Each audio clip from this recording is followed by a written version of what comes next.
Welcome to the class on anger, and this is presentation 1. And this is certainly a very important concept because in marriage, where there can be the ability to have marriage for life ever after, or until death do you part, anger can often derail. In marriage, anger rivals lust as a killer. It can destroy any kind of camaraderie or friendship within the relationship. On the wedding day, there is such a sense of happiness and completeness that any emotion connected to anger is a distant thought. However, every one of us will get angry with our spouse at some point in our marriage. It will not be possible to live together day in and day out without finding things you disagree about, things that make you really angry with each other. How about this? Now that looks like tension, and certainly not a couple that at this moment is feeling the completeness and happiness within their marriage. In fact, the people to whom we give the most time and energy and whom we invest the greatest amount of love and other emotions are the ones we have the highest expectations of and are the ones with the greatest potential to trigger painful emotions such as fear, hurt, frustration, and eventually anger. Anger is not necessarily a sign of relational immaturity or instability. In fact, anger is an inherent component of all human relationships. The more dependent on someone and vulnerable you feel, the more likely they'll be the object of your anger as well as your affection. Sometimes I want folks to think about a visual picture, and I draw 3 circles. A large circle, the next circle inside, and the very inner circle. And the inner circle is our transparent self. If we go to the next circle outside, it is more our friendships, some of our relatives, and of course the distant circle is more acquaintances. As we get to the inner circle and go to transparent self, it is often our spouse in that inner circle, or I would like it to be the spouse. And with that relationship, there is great capacity for love, but also great capacity for frustration because emotions are expressed in that deep, transparent self. And the same emotions are not expressed with just acquaintances or some friendships. Research tells us that happily married couples disagree and argue almost as much as unhappily married couples.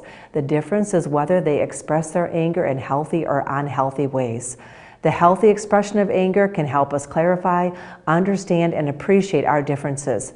When we deny our anger and do not work through anger, we are running from the very process that God can use to heal our hurts and knit our hearts more tightly together in love. And how about that? That's a little different picture than the previous one. A couple who is being knit tightly together in love. Now, that doesn't mean that they wouldn't have arguments or have anger, but they also can feel the closeness of their love. Also, is there a difference between our anger and God's anger? Most definitely. Our anger expresses 3 things. It identifies something in our world that matters to us.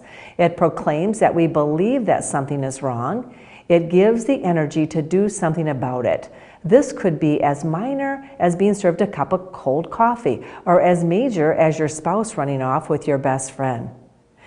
How about God's anger? This is always holy and pure, because what God says is wrong, and what He says matters, does matter. God is highly displeased when people are harmed and hurt by others. Romans 13:10 tells us, love does no wrong to a neighbor, while Romans 12:17 says, repay no one evil for evil. 2 wrongs can never make a right, and our anger simply doubles the wrong, but God's anger makes right what was wrong. I was thinking that sometimes with our anger, there are ways to diffuse, even if it would not be God's anger. Think about driving down the road, and often there is this road rage that might come up, and someone cuts in front of you, or all of a sudden, as they cut in front of you, they whip off and go down the exit that you were going to go, and maybe you're even forced to go on the median. Sometimes I will say to myself, in my human emotions, perhaps they are going to an emergency. Perhaps they're not feeling well and they have to get to a bathroom immediately. Perhaps someone in their family is having a huge issue where they need to get there immediately. And that often allows me to not be as angry and have a whole different perspective One difference between our anger and God's anger is that since we are not always holy and pure, we often get angry at things that are not true wrongs. And that was the examples that I just gave, or at things that don't really matter to anyone but us. If you throw a temper tantrum when you are served cold food in a restaurant, or curse when you are stuck in traffic, you should recognize that these things are not things that really matter in God's world. And certainly they can have an impact. The other evening, my husband and I were out for dinner, and I was quite hungry. And there is a phenomenon called hangry, being angry because one is hungry, and that's what I felt that night. And as the waitress was taking our order, she said it should be up shortly, but then never brought back any water or drinks, and I was extremely thirsty. And I was seeing that other tables were being served, and finally when she came back, I made, not a rude remark, but I was a bit irritable. We never did get our drinks. Oh, that's right. And she did end up bringing them immediately.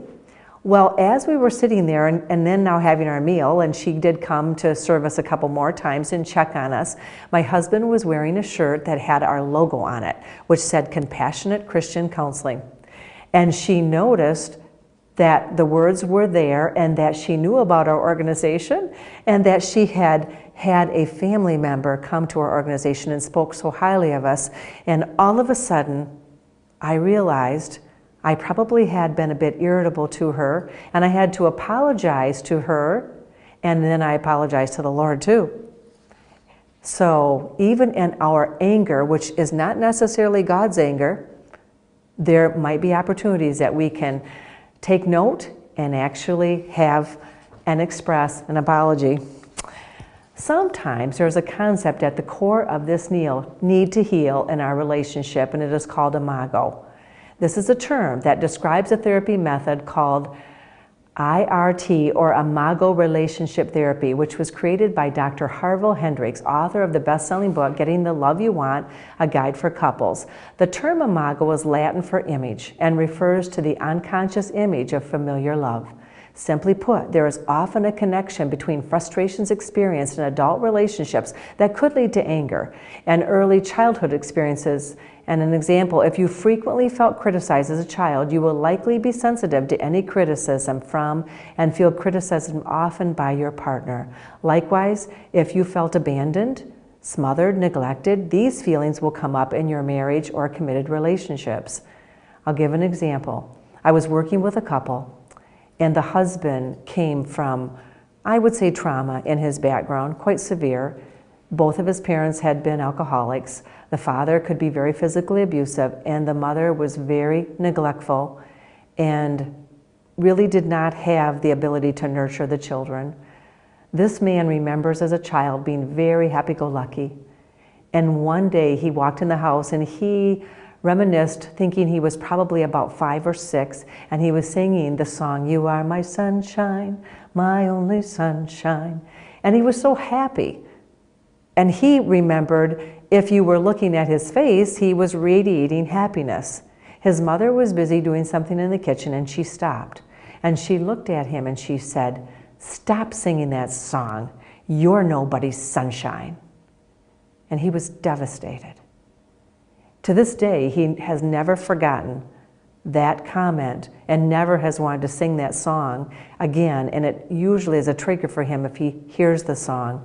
And actually what we uncovered as we were doing the therapy is that if he felt criticism or if he felt judged by his wife, he would immediately react in anger. And this was a defining moment. We were able to do some work with that moment, and because of that work, there started to be a different understanding in their communication because he was able to put to rest that memory and find again that he could be sunshine to his wife and certainly to the Lord God. Anger that would continue to surface in a marriage relationship would be a strong suspicion for imago. And these are wounds that still need to be healed. Marriage can be a catalyst for this healing, and we can learn so much more about ourselves in relationship rather than in singleness. The long-term success of a relationship and the depth of intimacy a couple will experience depends on their willingness to find healthy ways of expressing and dealing with each other's emotions, and that includes the emotion of anger. There will be a class later on in this course on healed marriages with a healthy wound base. And this will be a class giving much more help for issues where there are wounds in a marriage or issues that have been there from childhood to create wounds and are still not resolved. Now, let's talk about some characteristics of anger. Anger is a God-given emotion. One of the core aspects of being a person is that we are created in God's image. Part of what it means to be made in God's image is that we, like God, have a variety of emotions. One of these emotions is anger. From Genesis 4:5 through Revelation 19:15, the Bible has a lot to say about anger. In fact, in the Old Testament alone, anger is mentioned approximately 455 times, and with 375 passages referring to God's anger. Anger is one of the most powerful emotions. It is most energizing of our emotions. Worry, depression, fear, and grief drain us of energy. But when we experience the emotion of anger, adrenaline and noradrenaline are pumped into our central and peripheral nervous systems, and our bodies go on alert. The emotion of anger can provide tremendous energy to deal with problems and change things for good, but when we allow it to control us, it can lead to destructive actions such as emotional, verbal, or even physical abuse and violence. And truly, that will be very detrimental for a marriage and cause so much collateral damage. I have a very powerful memory. I was working with a young woman, and she had come into therapy because she had been in a very abusive relationship. And this was a long-term relationship. They had not yet gotten married. And I think the reason that had not happened is she did have concerns that were very genuine. There was much anger in this relationship, and the anger from her significant other, the man, did turn into physical abuse and violence. Now, it left quite a scar on her in terms of her emotions, and that's what brought her into therapy. She had started to be in a dating relationship with a very wonderful, godly man, and was finding that these unresolved issues were causing concern in her new relationship. So we started to talk about a memory where it was the most defining time of trauma with physical abuse from her previous relationship. She remembered the anger getting to a point that this man had taken her head and held her hair and started to bang her head into the wall. She felt completely powerless. She wasn't even sure if she was going to survive. Now, as she was telling me this and sitting on my couch with tears streaming down her face, on her forehead again appeared this reddened bump that emerged and almost looked black and blue. It was very concerning and almost amazing. She felt it immediately because she also at the same time had a headache that came on. And we then began to realize that not only did her emotions and what she was feeling and how it affected her heart, but also her body was experiencing issues from that time and needed to have healing as well. Now, at that moment, I definitely went into prayer because this is not something that I had learned in my graduate studies of how to deal with. And I felt very much led by the Holy Spirit to go and sit next to her. And I asked her to put her hand on her forehead, and I asked her if it would be okay if I put my hand on top of hers. And then we went into a prayer time that the Lord would bring healing not only to this memory but also to her body. And once we were able to have the prayer, the reddened area and that bump that had come and appeared on her forehead started to disappear. And also her headache started to decrease as well. It was very amazing. Also, when there is anger, there is always pain underneath. Anger often is an indication for the pastor or for the therapist to look for the pain because anger is a way to get in touch with a path to that pain. It is often a secondary emotion. Anger is usually the first emotion we see, and at that moment it's probably the only emotion that we are aware of. However, it is usually never the only emotion that we have experienced. Just below the surface, out of our conscious awareness, there are almost always other deeper emotions that need to be identified and acknowledged. Hidden deep underneath that secondary emotion of anger is usually some primary emotions such as fear, hurt, frustration, or sadness. In fact, this can be looked at as an example with Joseph and his brothers in Genesis, because they were very angry at their brother, but underneath there was much fear in terms of their position with their father. I was thinking also that I remember a couple that was derailed by anger, but underneath was fear. This was a man that had lost his mother to cancer at age 7, and his father had remarried, and the stepmother was a very angry, non-connecting, vindictive woman.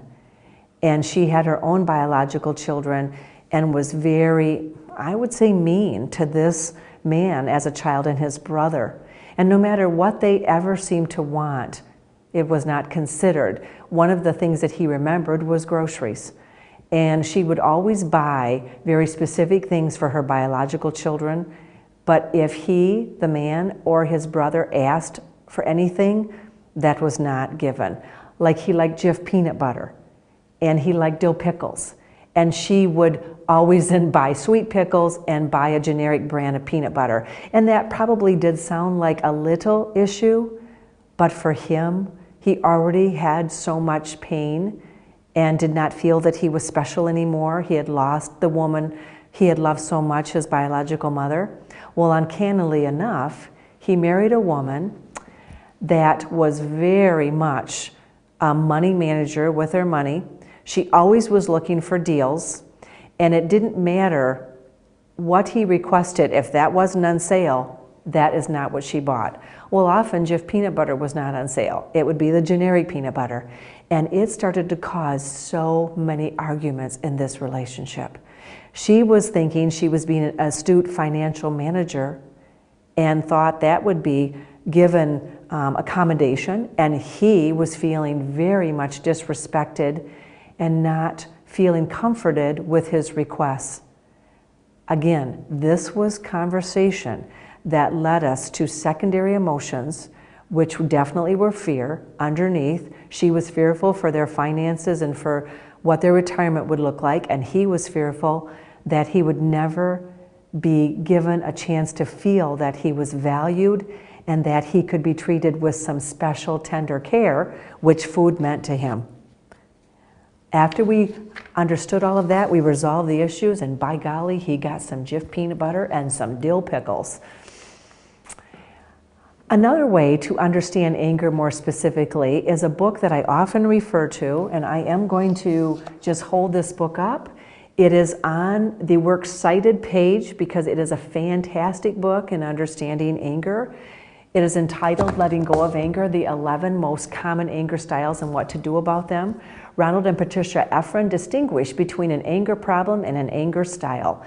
Examples of anger problems are likely the anger and how it makes you feel, stuffing and not knowing how to express, or exploding in rage. An anger style is a particular way you handle your anger.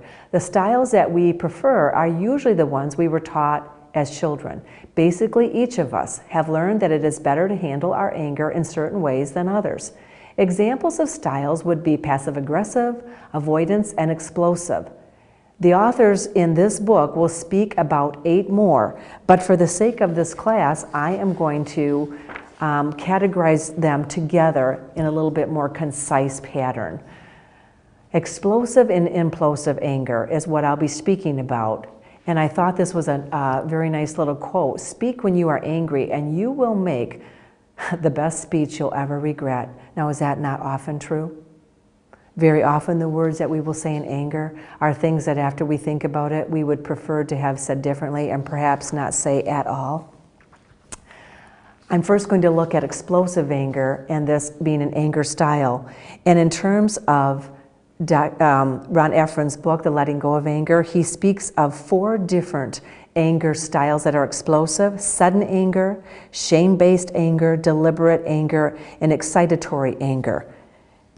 But I will give a description of what happens with an explosive anger. It is never constructive. It not only hurts the person at whom it is directed, it destroys the self-esteem of the person who is out of control. No one can feel good about themselves when they think about what they have done. In the heat of such angry explosion, people say and do things they later regret.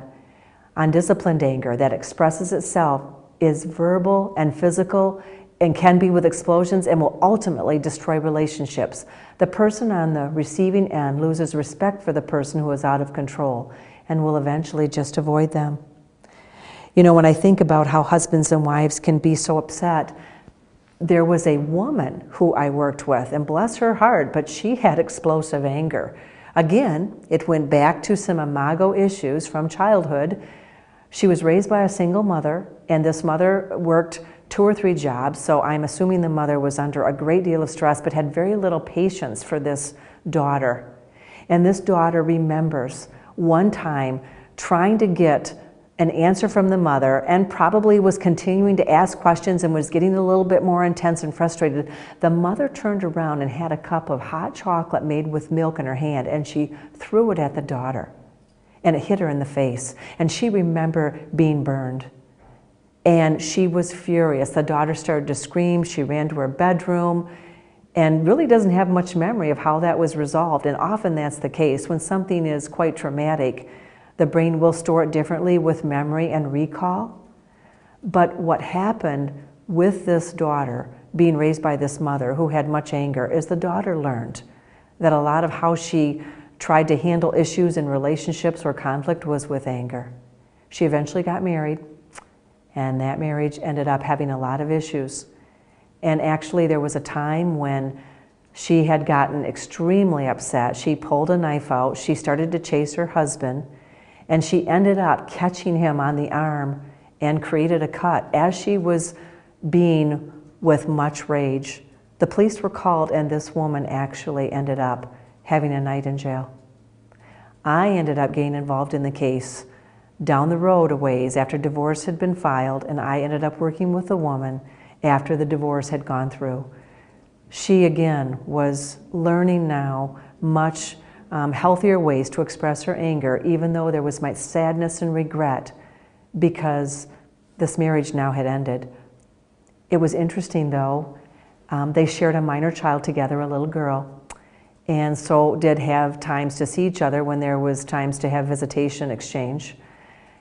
Well, there was a time when this little girl turned, I think it was around 3 or 4, and they decided for the sake of the little girl to plan a birthday party together.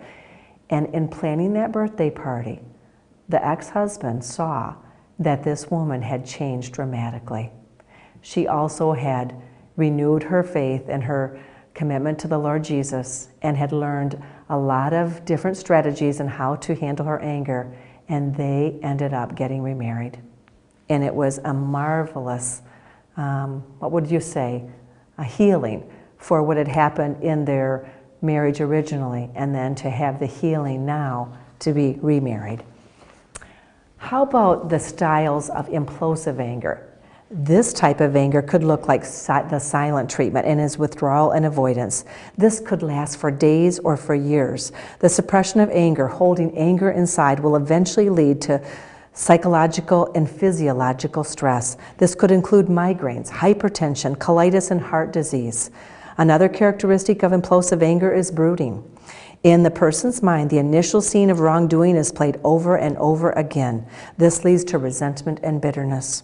This implosion can lead to a depression or an emotional breakdown. And also, for a growing number of people who have internalized the anger, the end result will not be an implosion, but rather an explosion.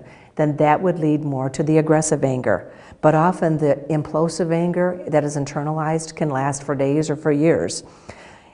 If it does end up being aggressive, it is because in their desperate emotional state, they will commit some act of violence or get extremely with rage against the person who had wronged them. Now again, in the book, The Letting Go of Anger by Ronald Efron and Patricia Efron, they talk about 3 styles of implosive anger, which is, they call it masked anger, anger avoidance, sneaky anger, which is more the passive-aggressive, and anger turned inward. Fascinating information to read. Isn't this interesting for a quote? Anger is only 1 letter short of danger.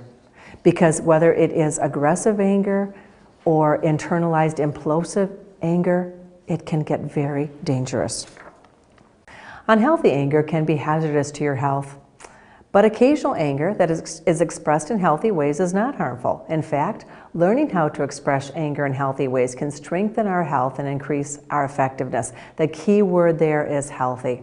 However, when anger is overexpressed, explosive, or underexpressed, implosive, for long periods of time, it keeps our body in a constant state of emergency. Chronic or sustained anger, unhealthy anger, increases blood pressure and blood sugar levels, depresses the immune system, and damages arteries and the heart, attributing to heart disease. Interestingly, I had an adult female client that was dealing with the loss of her father and the divorce that had taken place years ago between her mother and father. She did have a lot of unresolved issues because there was anger that she had seen in that relationship. She ended up being able to meet with the mother because the mother was still alive, and the mother lived in Michigan and would come to our sessions. The mother had a faith in the Lord Jesus, and there was some wonderful forgiveness and apology that took place in a couple of our sessions. However, the father had moved to Alaska, and after the divorce, that's where he had lived. There was not reconciliation or resolution with the father. The father did not have any want to discuss some of the past with the daughter. The daughter did not feel close to the father. And if anything was ever brought up about some of her thoughts regarding the divorce and some of her pain, he would shut her down. Well, part of the reason that the divorce had taken place, as I had said, there had been a lot of anger. And the daughter had felt some of it was very much explosive, some had been implosive, but because the father would never talk about things, he ended up dying of a sudden heart attack at age 60. The daughter always felt that it might have been related to the unprocessed anger and not ever dealing with it in healthy ways, or even coming to terms with a divorce and that it had taken place. And so it was very sad if that is possible, but that is very much what sometimes can happen. Now, healthy anger has tremendous potential for good. We need to continually remind ourselves that anger is energy, and energy can be neutral. While we have minimal control over the fact that we experience anger, we can have total control over how we choose to express that anger. We're going to be looking at some examples of the good that comes from anger. There's 4 different concepts here. Anger is a signal. The anger will serve as an alarm or warning sign that we need to take a look at some aspect of our lives or relationships. Anger is a powerful source of motivation. Anger provides the power to protect those we love. Healthy anger can lead us to more intimate relationships. And again, healthy. And that is definitely the goal and what we are continuing to want to learn in this class.